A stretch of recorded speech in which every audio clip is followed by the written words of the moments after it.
Morning all.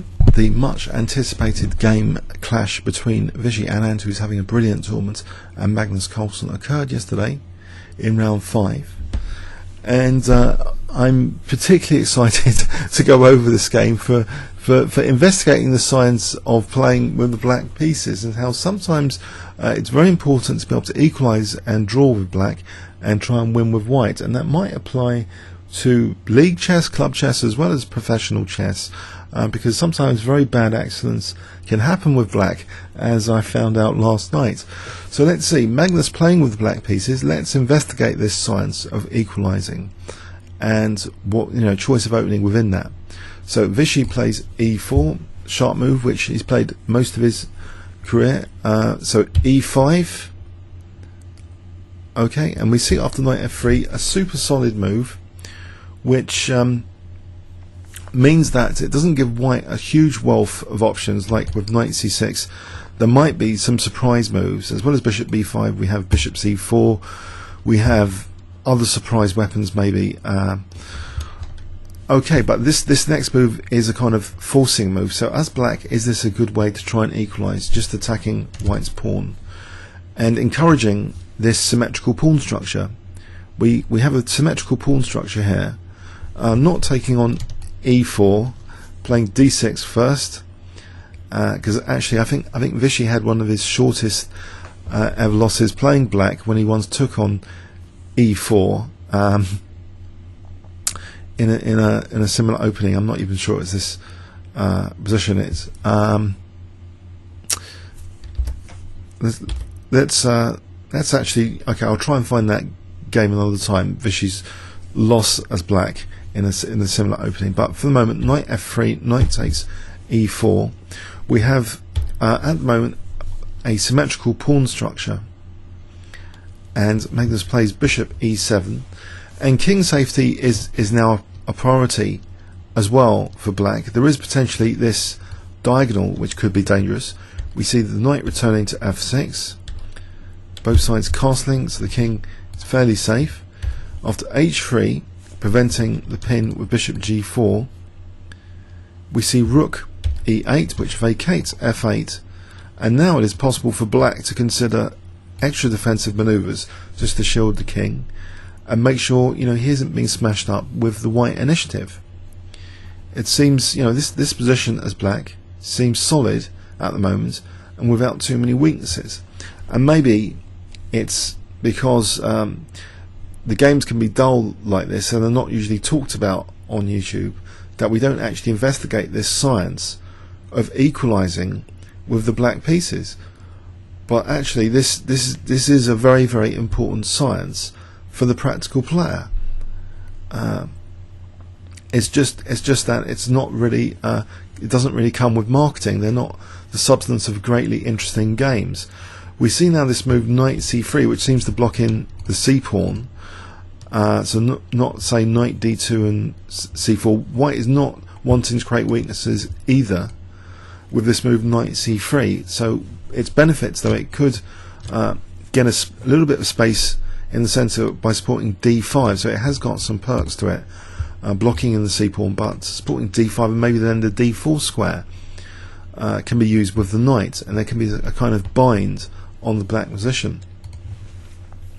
Okay, so far so good. Black seems to be, maybe also black is encouraged, perhaps, you might consider to play d5. But if you play d5, you're conceding the e5 square. So do you need to make these issues worse than they need to be? That's my question about equalising with black as well.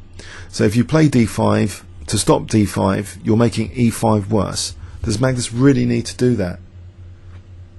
Is d5 a big deal? He doesn't actually believe so at the moment. He plays knight bd7. Minimum scenario, if d5 is played here, we get the c5 square, we get access to e5. White's not going to want to weaken the dark squares. d5 not a big deal.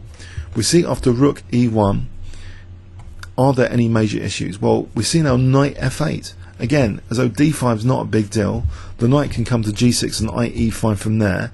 After bishop f8, a trade of rooks, black should be fine. And he's also further shielding the sensitive soft spots like h7. There's no attack for white. It seems a perfectly equal position for black without too many weaknesses at this point. But things can rapidly change in a chess game to go from seemingly rock solid to something completely different. And now we see d5 being committed to, as if Vishy is interested in doing something with this game, maybe using the d4 square at some point.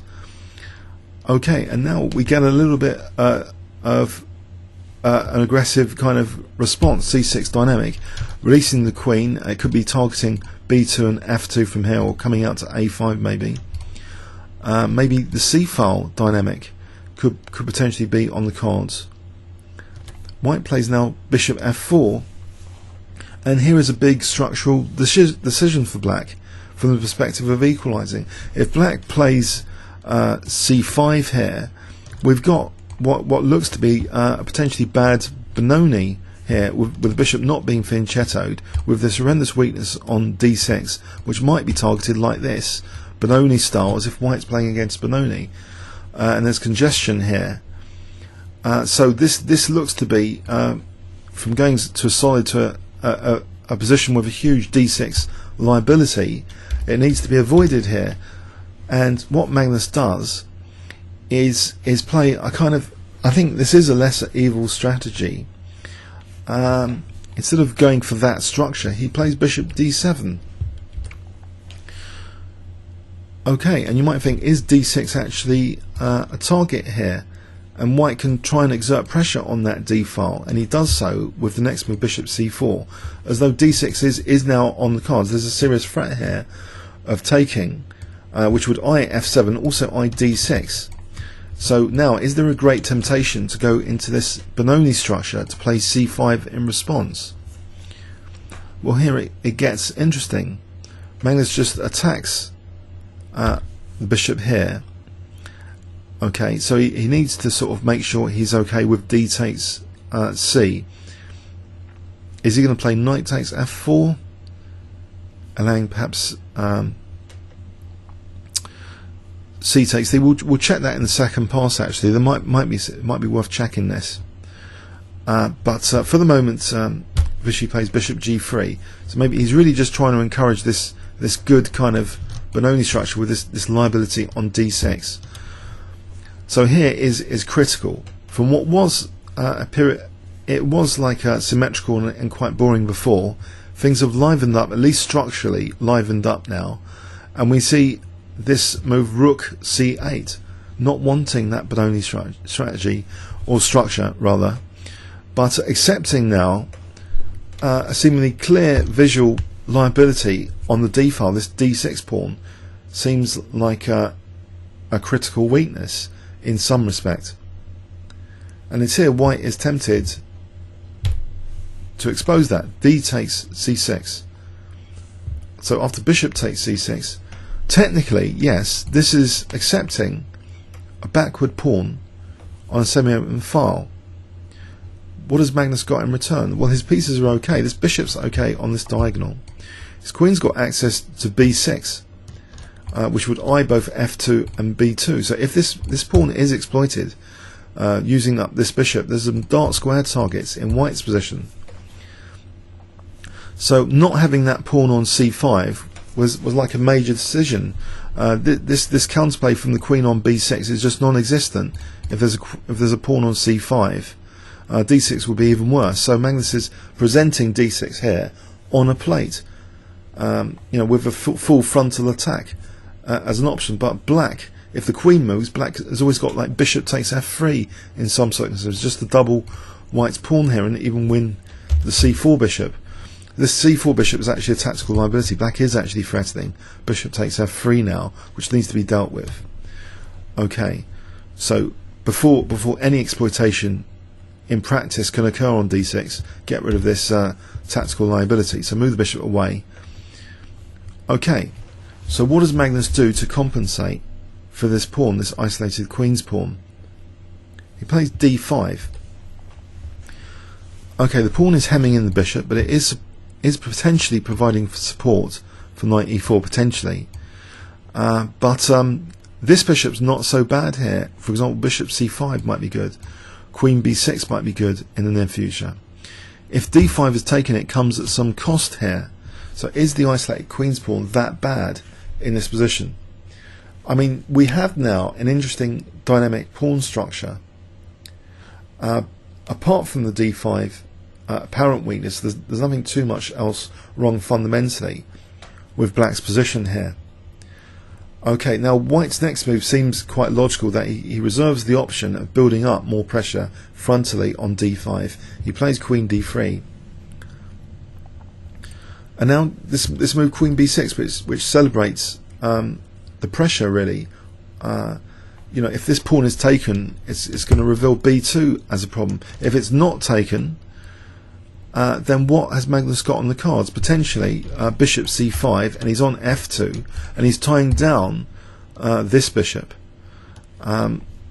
Potentially it can be quite annoying, or knight e4 can potentially be annoying, threatening knight takes g3 now, because there's a pin on the f2 pawn. So all of a sudden the perks of the isolated queen's pawn seem quite apparent. Then in fact knight e4 seems a major concern for white if he doesn't want to take this pawn. If he carries on the frontal attack with rook a d1, then knight e4.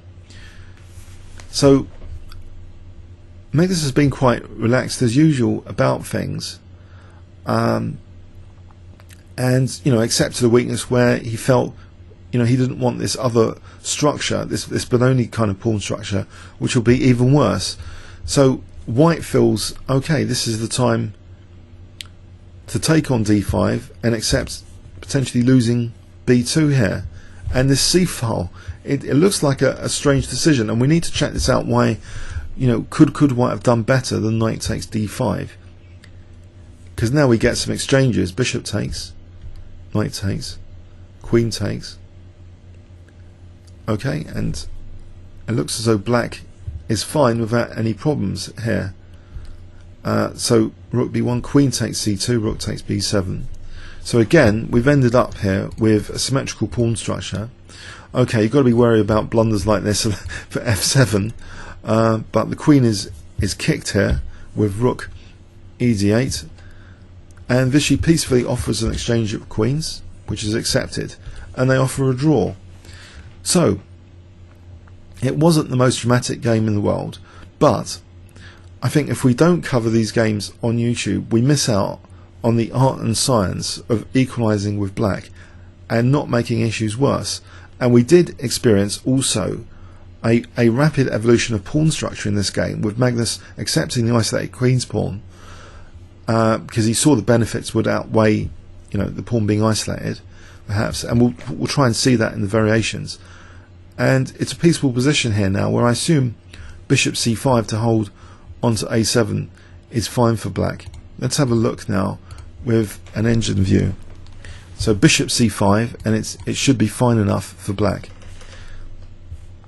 There's no structural problems. Okay, it's not entirely symmetrical, but the bishop being plonked on b6, it's solid enough. It's nothing for white. So Magnus has successfully equalised with black against Vishy, who's having a great tournament, and he's going to probably try and reserve his efforts for when he's got the initiative, more of the initiative with the white pieces. So an ultra solid system. So knight f3, so knight f6.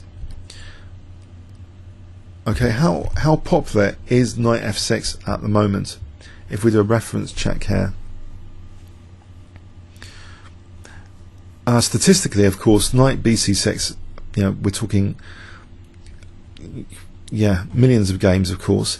Knight f6 is the second most popular move on my local database here. Knight gf6, being played by Kramnik, Kasparov, Topalov, Anand. These are the best players that have played knight f6 here. So we see knight takes e5, which is the most popular move.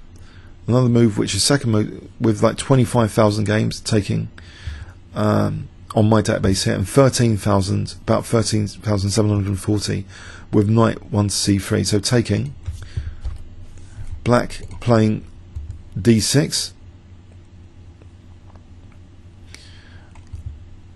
Okay. In terms of statistics, there's not much else black can do here. 23,000 moves for d6. If taking on e4, this isn't a forced win or anything for white. There's 611 games here. So queen e2.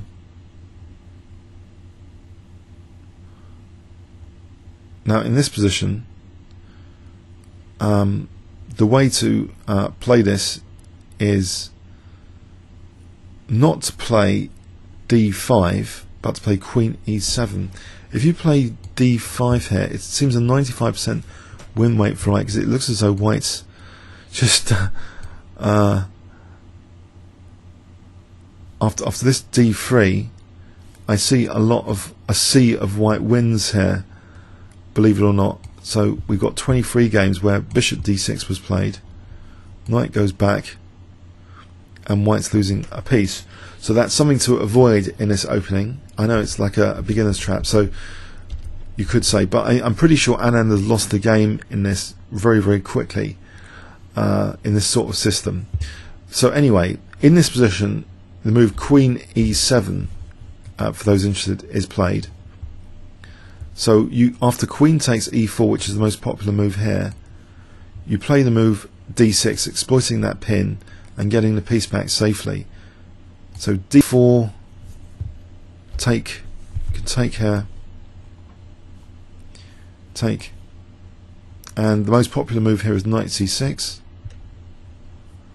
After bishop b5, I think we can play bishop d7, that's the most popular move, and it should be absolutely fine for black, and black can even castle queenside here, the interesting castling queenside move. So anyway, so knight takes e4 is actually possible, but d6 is the most popular. Okay, 23,000 games for d6 compared to 802 for knight takes e4. White can play this crazy gamma here, 602 games. Topalov, Short, Salskis, Brinderman have played this crazy knight takes f7. The most popular move is just to retreat the knight back to f3 with 22,000 games. Knight to c4 is 779 games. Morozevich, Carlsen, Kamsky have played knight c4. That looks like an interesting move. But no, Vishy in this game playing white plays knight f3. So now we take here. White in this game played d4. That's the most popular. 11,000 games. Knight 1 c3 is getting popular. 4,000 games. It's getting quite popular. I quite like the look of that myself. Queen e2 is 3,800 games.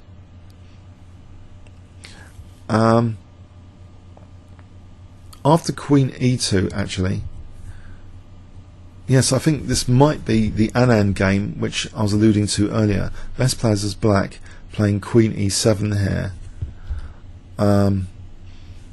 Now, if I'm just going to click black and check this Anand game, which was a product. I think he had sort of thought something was preparation when it wasn't. No, this is a short draw against Nigel Short. Forget it. It's not in this line. So anyway, let's go back.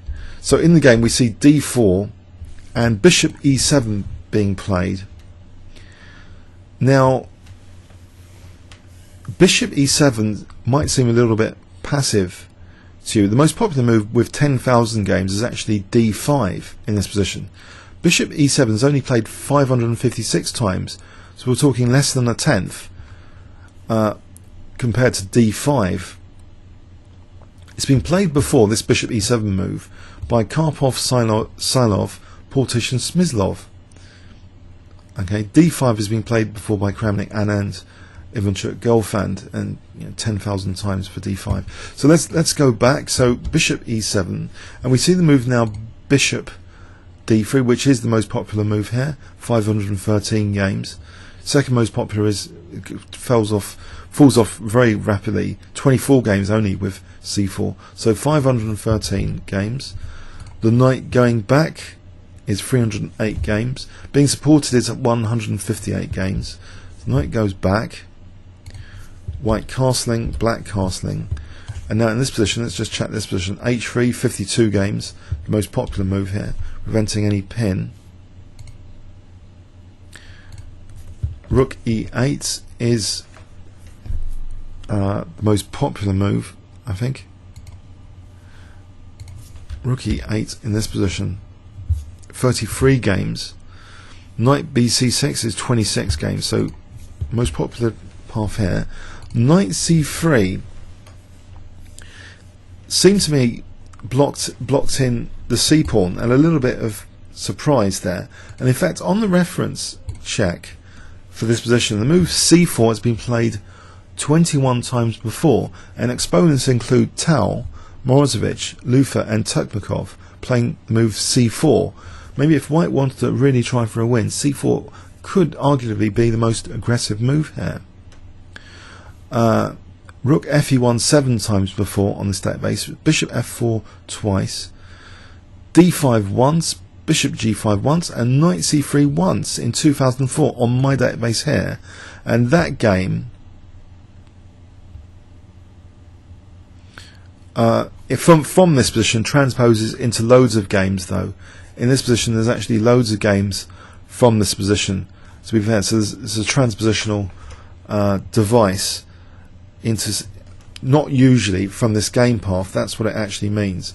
That it doesn't, this position doesn't usually arise from this particular game path, but we're talking about 17 games now being played with Knight D7, C6 4 games, Knight C6 3, and then there's a few other moves. We're talking less than 50 games on my database for this position, so it's still a rare position, but it's more than the one game. Than it's just from this path. There's, in this particular path, Knight C3 is not often chosen above C4. C4 was the most popular, not blocking in that C pawn.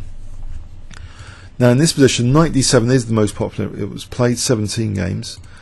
We see Rook E1, so 5 games for Rook E1 here, 5 games for Bishop F4, and they fall off after that. 3 games for Knight E2. Okay, so we see Rook E1.